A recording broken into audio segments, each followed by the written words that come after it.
Praise the Lord. प्रभूच्या नावाला धन्यवाद देऊया प्रियांनो, की प्रभूने हा सुंदरसा वेळ तुम्हाला दिलेला आहे. आज पहिल्यांदा हा दास नगरच्या बाहेर इतक्या दूर सेवेसाठी आलेला आहे आणि सकाळी जे गाव जे ठिकाण देव बाप्पाने मला दाखवलं त्याच ठिकाणी मी आलेलो आहे. देवबाप दाखवतो एक आणि मी करतो एक, अशी सेवा मी केलीच नाही आणि करणार पण नाही. देवबाप्पाने जे मला सकाळी सकाळी प्रार्थने अगोदर ठिकाण दाखवलं, ज्या परिवाराची मला आठवण दिली त्याच ठिकाणी मी पहिली प्रार्थना घ्यायला आलेलो आहे. या प्रार्थनेनंतर आणखी कुठं देवबाप माझा उपयोग करील का नाही हे मला माहिती नाही, परंतु ज्या ठिकाणाची देवबाप्पाने मला सकाळी आठवण दिली त्या ठिकाणी आलेलो आहे मी. म्हणून आपण भक्तीची सुरुवात प्रार्थनेने करूया आणि आपल्यामध्ये रेश्माताई आहेत, तेही वाचनासाठी प्रार्थना करतील. पवित्र पवित्र पवित्र सती सती सती आकाशांत विद्यमान करणारे देवा दिवस सांभाळून तुझे उपकार मानते देवा. आज पाळकांना तू आमच्या घरी पाठवलं प्रार्थनेसाठी म्हणून तुझे उपकार मानते देवा. त्यांच्या येणं जाणं आपल्या सुखाचा पाहिजे देवा. आज ते संदेश काही देत असताना देवा त्यांचा संदेश आमच्या कानावर लागून दे देवा. त्या संदेशावर आम्ही मागं पुढं चालावं आणि त्याच्या निमित्ताने चालावं देवा. देवा या प्रार्थनेत काही चुकलं असेल तर क्षमा कर प्रार्थना देवा. देवा त्यांच्या येणं जाणं आपल्या सुखाचं कर आणि त्यांच्या नातेवाईकांना तुझा आशीर्वाद दे देवा. देवा या घराचा ताबा घे, या घराला तुझा आशीर्वाद दे देवा. देवा या प्रार्थनेत काही चालत असताना देवा सैतान बंधन आणून देऊ नको देवा. सैतानाला हकलून देऊ देवा. या प्रार्थनेत ती छोटीशी प्रार्थना तुला स्वीकार करते. आमेन. खूप सुंदर. देवबापांची वाढ करेल तुमच्या प्रार्थनेमध्ये. प्रियांनो, देवाशी बोलणारे व्यक्ती देवाला खूप आवडती, पण काही जण आहेत की ते देवाबरोबर बोलायची तयारी ठेवत नाही. ते म्हणतात आम्हाला भीती वाटते, आम्हाला लाज वाटते, आमचं मन आम्हाला दुविध्यात पाडतं. प्रियांनो, देवाचा आत्मा कधी कोणाला दुविध्यात पाडत नाही. देवाचा आत्मा उत्साह देणारा आत्मा आहे. म्हणून आज जे वचन आपल्यासाठी आहे त्या वचनाकडे आपण जाऊया.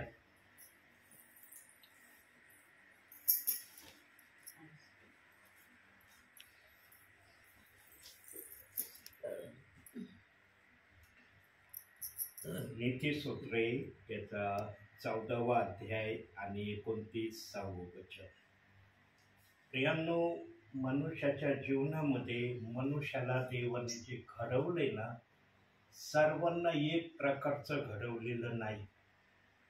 सर्वांची विचारधारा एक नाही, सर्वांचा स्वभाव एक नाही, सर्वांचं आचरण एक नाही.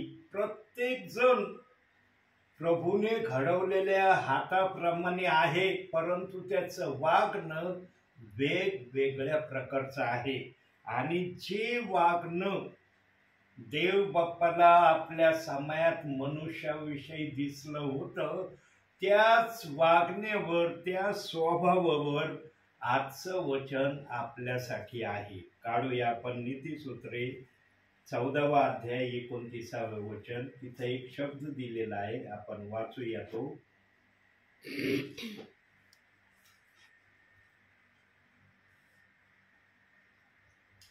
ज्याला लवकर क्रोध येत नाही तो महाबुद्धिवान होय.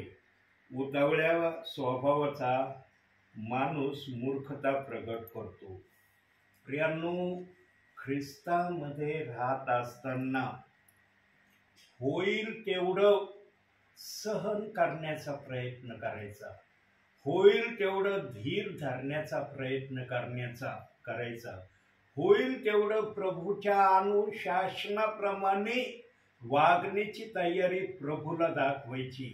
कारण ज्याला लवकर क्रोध येतो ना प्रियांनो, तो वाट चुकल्याशिवाय राहत नाही. पण ज्याला लवकर क्रोध येत नाही तो प्रभूच्या इच्छेप्रमाणे प्रभूच्या गौरवासाठी तो प्रत्येक कार्य करण्याची तयारी प्रभूला दाखवित असतो. आणि खाली लिहिलंय त्याचा स्वभावाविषयी खालच्या चरणात देवबाप म्हणतो की त्याचा स्वभाव पण चांगला असतो. तो कधी कोणाला आपल्या स्वभावातून मी वाईट स्वभावाचा आहे किंवा माझा स्वभाव तुसडा आहे किंवा माझ्या मनामध्ये विभिन्न तऱ्हेच्या भावना घेऊन मी या भूमीवर विश्वासणाऱ्यामध्ये चालत आहे हे कधीच दाखवित नाही. प्रियांनो, प्रभूंनीच आपल्या अनुभवातून काही विश्वासणाऱ्यांच्या अनुभवातून आम्ही ऐकलेलं आहे. एखाद्या व्यक्तीचं चालण्यावरून विश्वासणारे ओळखतात की हे कसे आहे. चालण्यावरून विशेष करून या गोष्टीचा प्रामुख्याने प्रादुर्भाव लक्षात येतो की हे ख्रिस्ताचे अनुयायी आहेत. या गोष्टीचा जास्तीत जास्त चालण्याच्या माध्यमातून काही जणांना अनुभव आलेला आहे.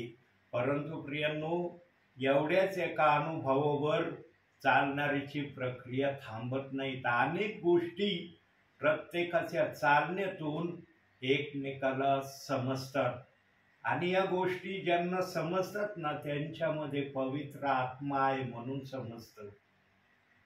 अलिशा एका वाटेने रोज जायचा यायचा आणि एक परिवार रोज त्यांना पाहायचा. रोज म्हणायचा हा ग्रस्त रोज या वाटेने येतो जातो, कोण असावा हा. सुरुवातीला त्यांच्या लक्षात येत नाही की अलिशा या वाटेने जातोय हा कोण आहे. पण जेव्हा त्यांना शाश्वती आणि खात्री होती की हा ग्रस्त रोज याच वाटेने येतो आणि जातो, म्हणे जरूर हा देवाचा माणूस आहे. आणि मग त्याच्यासाठी त्यांनी व्यवस्था हे ते करण्याचं त्या दुसरे राजे या अध्यायामध्ये दिलेलं आहे. प्रियांनो, चालण्यावरून देखील कोणाला समजतं की हा देवाचा माणूस आहे म्हणून. प्रियांनो, आज देवबाप तुमच्या घरात आला आहे ना, सध्या तुम्ही आहेत ना या ठिकाणी.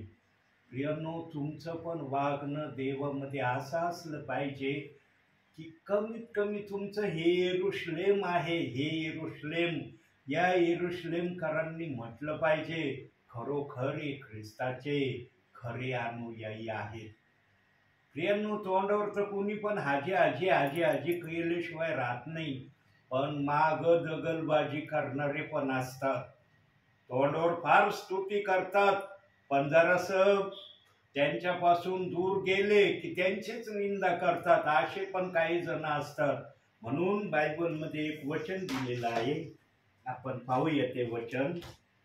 नीतिसूत्रे 27वा अध्याय 2रं वचन. तिथं बघा फार सुंदर शब्द दिलाय.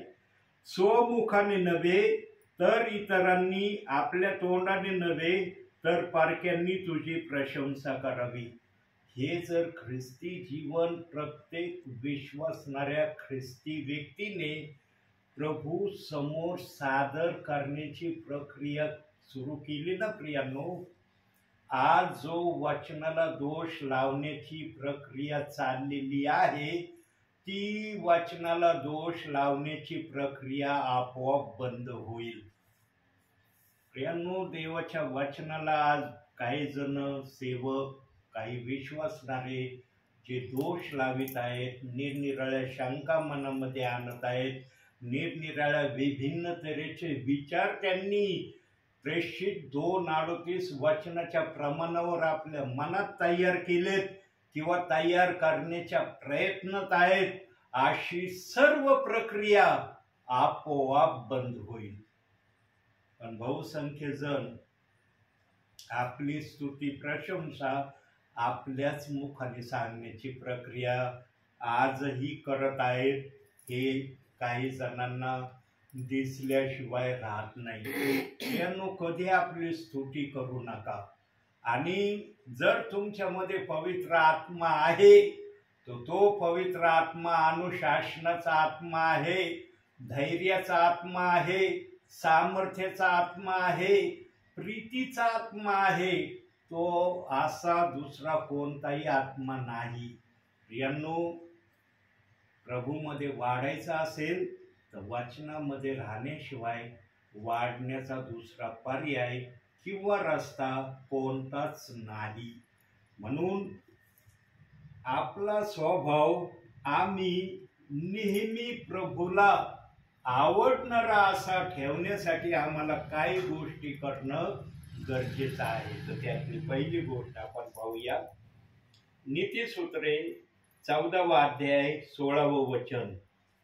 शून्य धाक बाळगून वाईट सोडून देतो.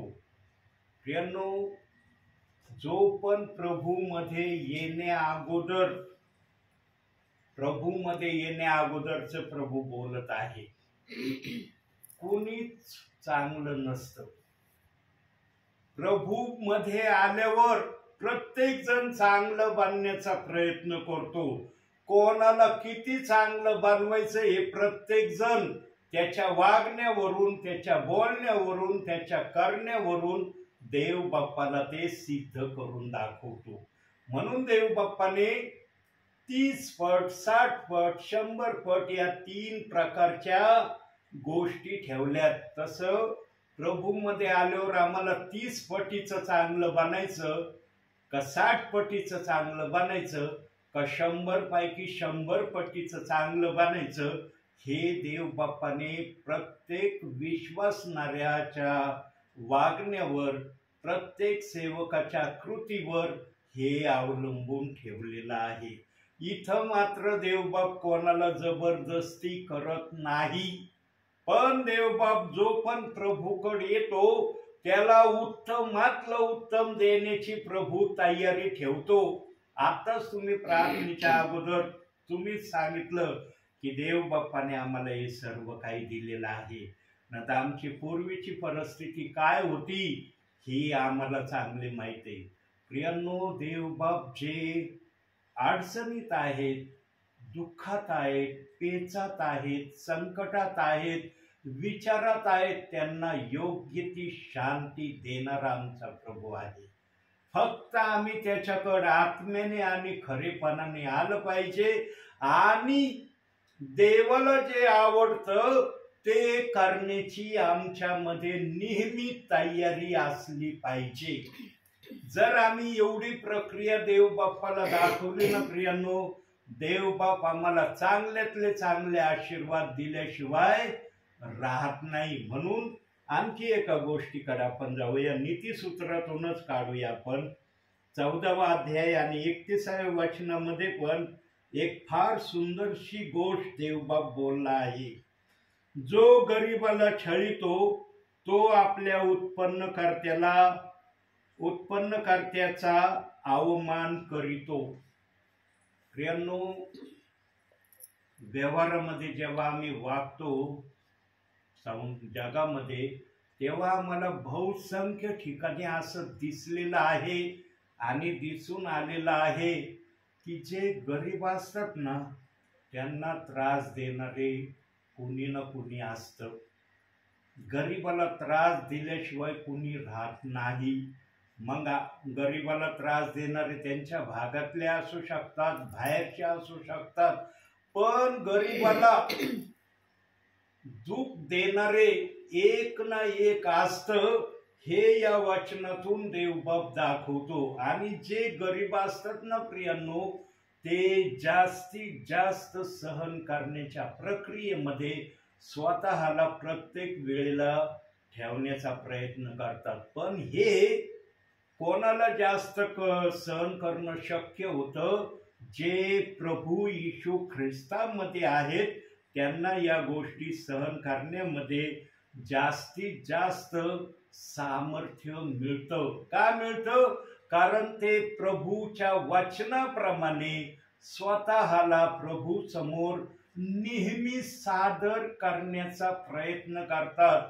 आणि जे प्रभूच्या भयात राहतात, प्रभूच्या धाकात राहतात, त्यांना देवबाप चांगल्यातल्या चांगले आशीर्वाद दिल्याशिवाय पण राहत नाही. मग बायबलमध्ये त्याचे प्रमाण दिलेले आहेत.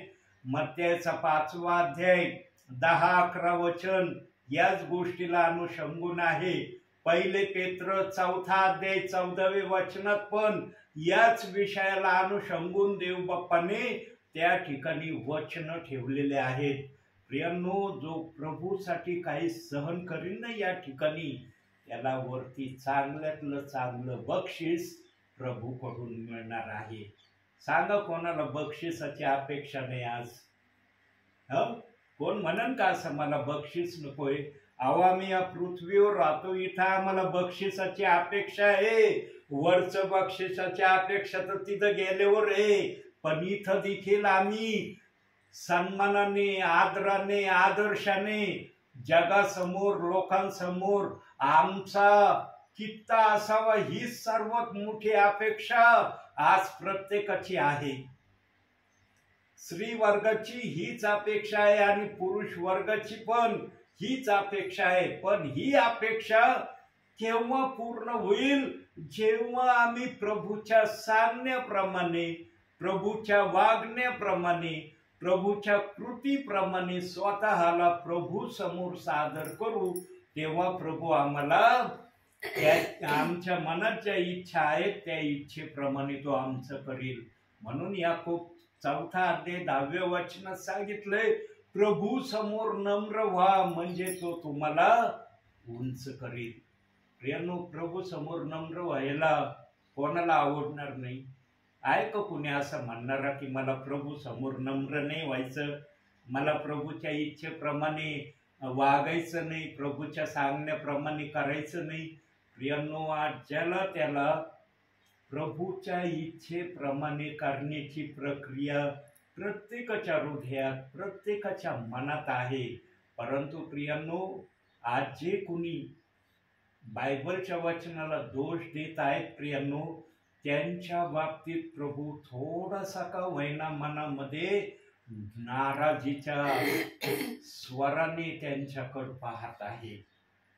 प्रियांनो, प्रभूला दुःख देणं हे आमच्या जीवनामध्ये आम्ही कधीही योजू नये. आणि तशा प्रक्रियेचे प्रसंग आले तर बायबलमध्ये आम्ही तपासले पाहिजे की प्रभूने अशा गोष्टीविषयी बायबलमध्ये सांगितलं आहे का? प्रियांनो, बायबलच्या आत्म्याने नवीन करारात, जुन्या करारात कोठेही असं सांगितलं नाही की माझ्या वचनाला तुम्ही दोष लावा, माझ्या वचनाच्या विरोधात तुम्ही चाला, माझ्या वचनाला तुम्ही आपल्या इच्छेप्रमाणे घेण्याची प्रक्रिया करा, असं देवाच्या आत्म्याने बायबलमध्ये कोठेही सांगितलेलं नाही. म्हणून बायबलचं वचन सांगतं, मोशेने यहोशूआला सांगितलं होतं, हा नियमशास्त्राचा ग्रंथ रात्रंदिवस तुझ्या मुखामध्ये राहू दे.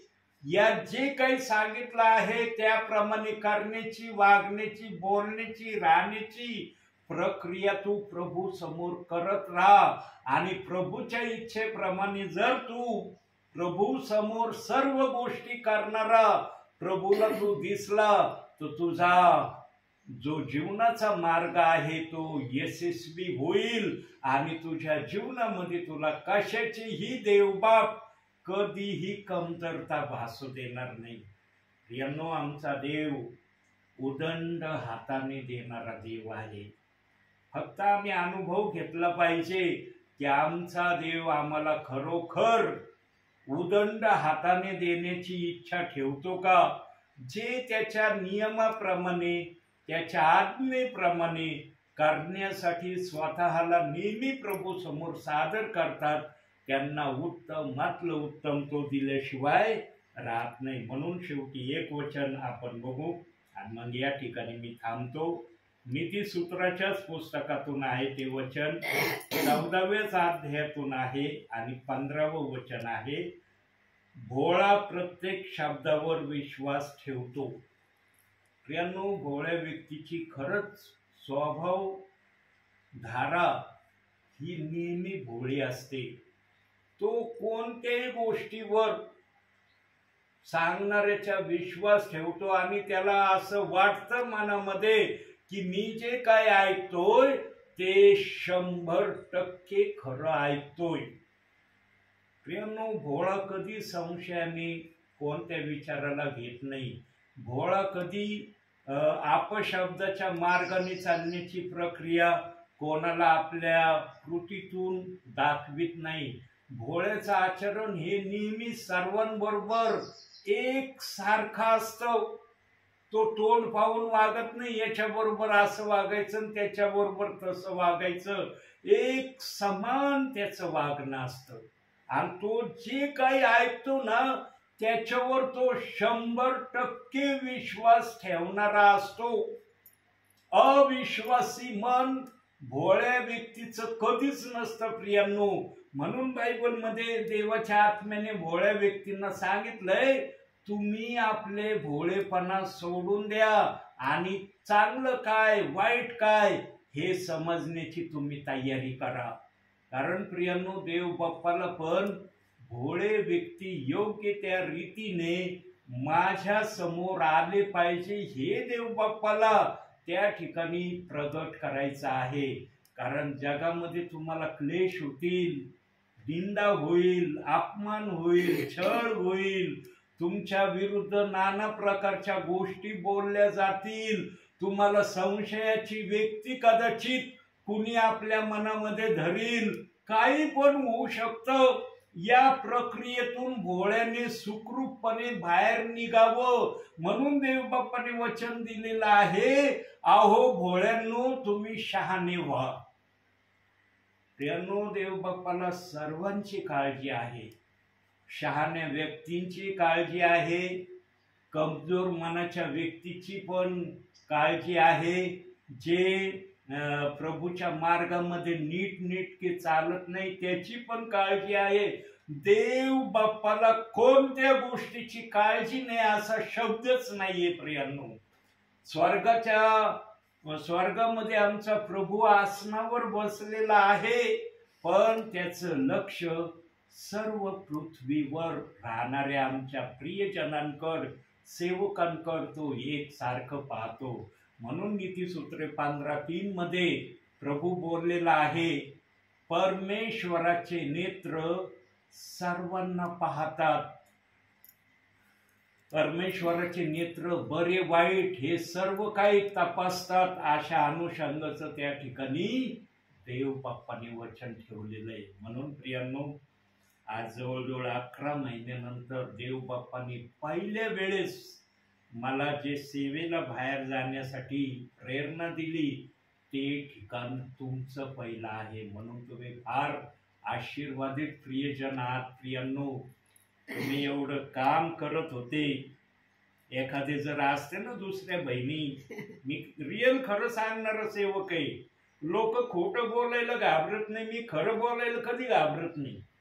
लोकांना जर खोटं बोलायची भीती वाटत नाही तर मला खरं बोलायची मी कशाला भीती बाळगू. एवढं काम तुम्ही करत असताना आलेल्या सेवकाचा तुम्ही आदर सन्मान केला. एवढंच करून तुम्ही थांबले नाहीत प्रियांनो, तर तुम्ही देवाचा शब्द पण ऐकण्यासाठी देवाला वेळ दिला. म्हणून तुमच्यासारखी आशीर्वादित बहिणी कोणीच नाही. म्हणून जेव्हा मार्था आणि मारिया यांच्या घरी प्रभू आला तेव्हा मारिया प्रभूच्या चरणासमोर बसलेली आम्हाला दिसती वाचनामध्ये, पण मार्था कामामध्ये दगदग करत असलेली त्या ठिकाणी दिसलेली आहे. आणि मग त्या दगदगीतून ती प्रभूकडे येते आणि प्रभूला म्हणती, माझी बहीण मारिया हिला सांगा ना मला मदत करण्यासाठी. तेव्हा प्रभू पण मार्थाला म्हणतो, मारियाने चांगला वाटा निवडलेला आहे, हा वाटा तिच्यापासून कोणी काढून घेणार नाही. लुकाच्या 10व्या अध्यायाच्या 34च्या खाली वाचनामध्ये या गोष्टीला आम्ही वाचायला आम्हाला मिळतं. प्रियांनो, देवाच्या सानिध्यात बसण्यासारखा दुसरा आशीर्वादाचा समय या भूतलावर कोणताच नाही. आणि एवढं काम तुम्ही करत असताना देवाचा आदर करण्यासाठी तुम्ही बसलात बहिणींनो. देव बाप तुम्हाला आशीर्वाद दिल्याशिवाय राहणार नाही. जे देवाचा सन्मान करतात ना, देव बाप पण त्यांचा सन्मान कसा करायचा ना देव बाप्पाला कळतं. म्हणून प्रियांनो, अशीच प्रक्रिया हर सेवकाविषयी तुमच्या मनामध्ये असू द्या, की कोणी पण प्रभूच्या नावाने आमच्याकडे सेविका येऊ, ब्रदर येऊ, सेवक येऊ, आम्ही त्यांच्याकडे काय निरोप देव बाप्पांनी त्यांना दिलाय तो ऐकल्याशिवाय आम्ही राहणार नाही. आणि प्रभू येईपर्यंत जर तुम्ही या प्रक्रियेमध्ये प्रभूला तुम्ही दिसले ना प्रियांनो, तुमच्यासाठी जे प्रतिफळ देव बाप्पाने वर राखून ठेवलंय ना, ते प्रतिफळ कोणी तुमच्यापासून काढून घेणार नाही. ते तुमच्याच नावे तुम्हालाच ते दिलं जाणार आहे. म्हणून आज सकाळपासून आता किती वाजले? 1:30 वाजत आले, 2 वाजले. सकाळपासून 1 वाजण्याच्या वेळेपर्यंतचा वेळ एक अध्याय तुम्ही वाचलाय बायबलचा? नाही वाचला. आजपासून बायबलचा नवीन कराराचा एक अध्याय 24 तासामध्ये वाचायचा. जर तुम्ही प्रामाणिकपणे जर देव बाप्पाचा हा अध्याय विश्वासाने वाचला, अरे सेवकांनी सांगितलं म्हणून मी वाचन करायला लागले, अशा हेतूने नाही तर मला बायबल वाचणं गरजेचं आहे, आवश्यक आहे, या अनुषंगाने जर तुम्ही बायबल वाचण्याची प्रक्रिया आजपासून जर सुरू केली प्रियांनो, देव बाप्पा तुमच्या परिवारामध्ये काहीतरी नवीन असं करील की जे तुमच्या ध्यानामनात पण तुम्ही आणलं नसेल. असा आशीर्वाद देवबाप तुम्हाला दिल्याशिवाय राहणार नाही. पण रोज नित्य नियमाने विश्वासाने एक अध्याय, फक्त एक अध्याय वाचायचा. सकाळपासून बिछाण्यावर जाण्या अगोदर पर्यंत एक अध्याय विश्वासाने वाचायचा. आणि अध्याय वाचल्यावर फक्त एक प्रार्थना करायची. त्या प्रार्थनेशिवाय दुसरी प्रार्थना करायची नाही. अध्याय वाचल्यावर म्हणायचं, देव बाप्पा हा अध्याय मला समजू दे, आमेन, बस. त्यानंतर काय म्हणायचं नाही, मला हे देन, मला ते देन, माझं असं कर, माझं तसं कर. फक्त एवढी प्रार्थना जर तुम्ही अध्याय वाचल्यावर विश्वासाने केली ना प्रियांनो, तुम्ही झळ खाल ना, देवबाप तुम्हाला फळ देण्याची तयारी करील.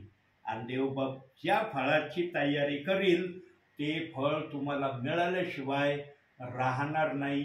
हे मी खात्रीपूर्वक प्रभूच्या नावाने तुमच्याशी बोलत आहे. म्हणून आजच्या या छोट्याशा संदेशातून देवबाप तुम्हाला आणि मला भरपूर आणि भरपूर आशीर्वाद देव.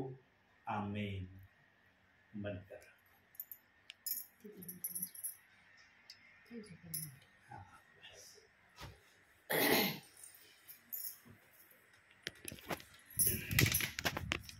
प्रार्थना करूया.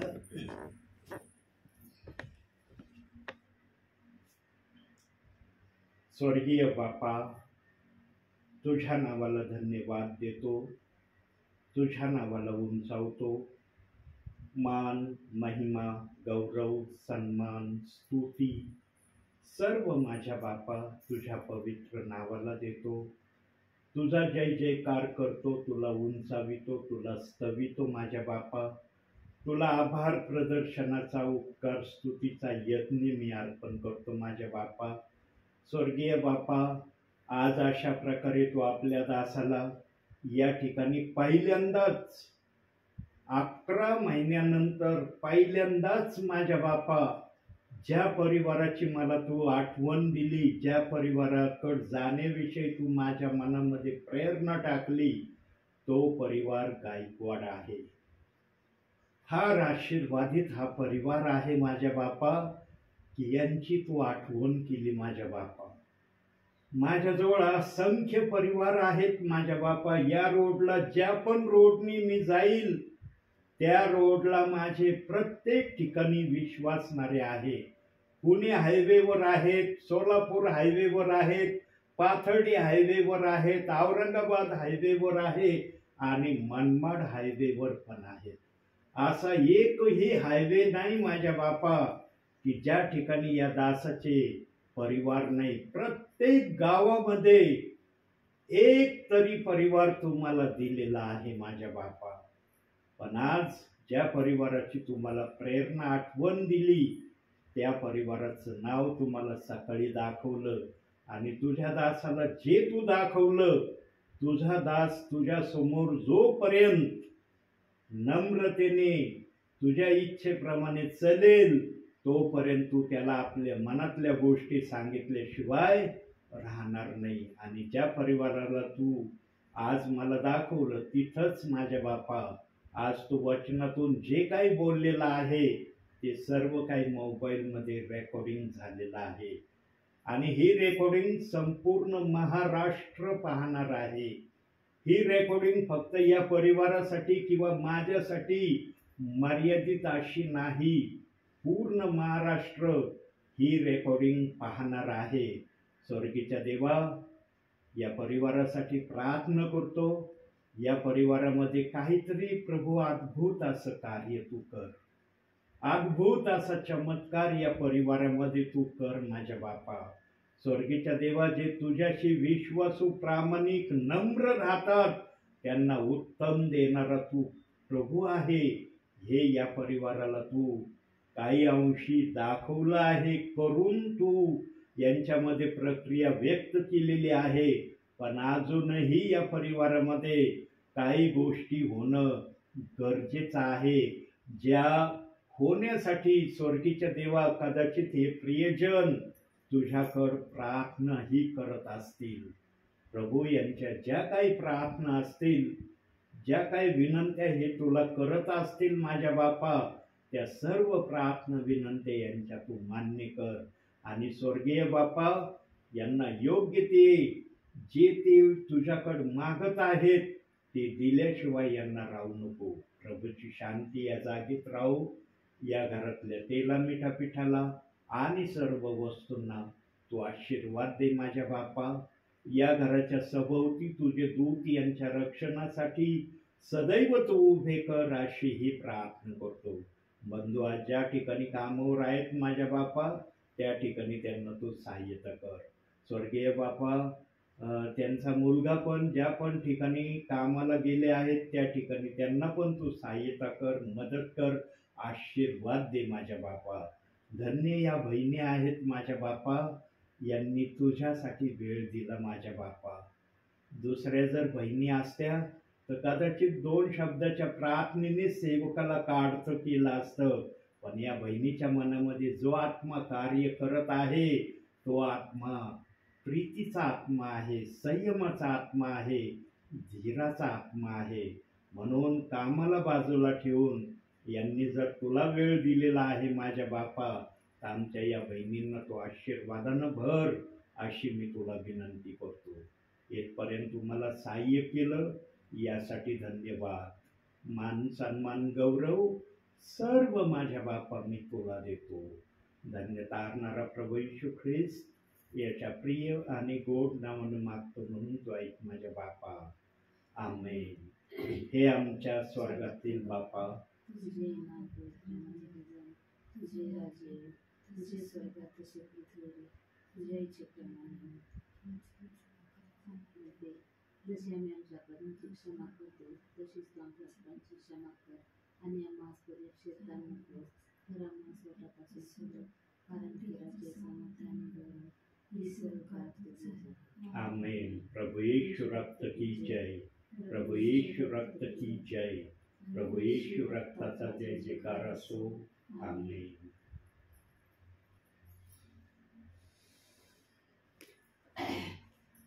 जय जय.